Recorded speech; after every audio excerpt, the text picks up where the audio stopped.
ஐக்கிய நாடுகள் சபை எப்போது நிறுவப்பட்டது? 1945ஆம் ஆண்டு. ஐக்கிய நாடுகள் சபை எத்தனை அதிகாரப்பூர்வ மொழிகளைக் கொண்டுள்ளது? 6.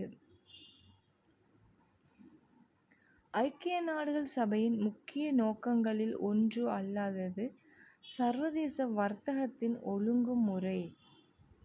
ஐக்கிய நாடுகள் சபையின் பாதுகாப்பு கவுன்சிலில் எத்தனை உறுப்பு நாடுகள் உள்ளன? 15.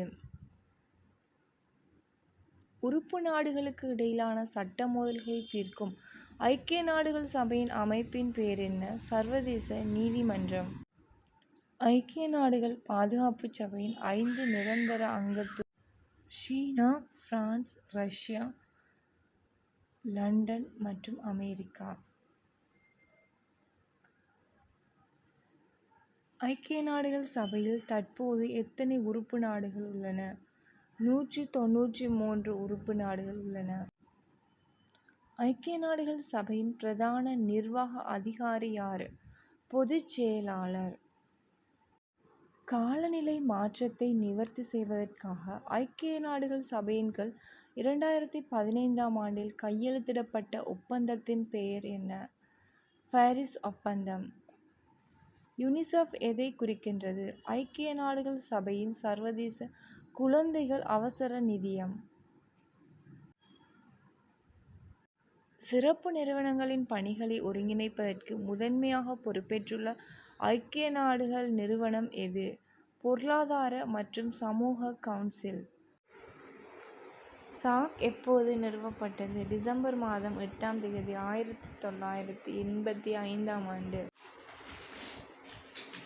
சாக் எங்கு நிறுவப்பட்டது? பங்களாதேஷின் டாக்காவில் நிறுவப்பட்டது.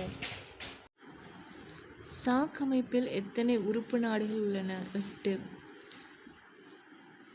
சாக் அமைப்பில் எந்த நாடுகள் உறுப்பினர்களாக உள்ளன? ஆப்கானிஸ்தான், பங்களாதேஷ், பூட்டான், இந்தியா, மாலைதீவு, நேபாளம், பாகிஸ்தான் மற்றும் இலங்கை. சாக் அமைப்பில் சமீபத்தில் இணைந்த நாடு எது? 2007ஆம் ஆண்டு ஆப்கானிஸ்தான் இணைந்தது. சாக் செயலகம் எங்கு அமைந்துள்ளது? நேபாளத்தின் காத்மாண்டுவில். சாக் அமைப்பின் முதல் பொதுச் செயலாளர் யார்? பங்களாதேஷைச் சேர்ந்த அபுல் அஹ்சன். சாக் அமைப்பின் பொதுச் செயலாளரின் பதவிக்காலம் எத்தனை ஆண்டுகள்? 3 ஆண்டுகள். சாக் பிராந்தியத்தின் சின்னம் என்ன? அமைதி மற்றும் ஒற்றுமையை குறிக்கும் புறாக்களின் வட்டம். சாக் அமைப்பின் எதிர்கால சவால் என்ன? ஒத்துழைப்பை வலுப்படுத்துதல்.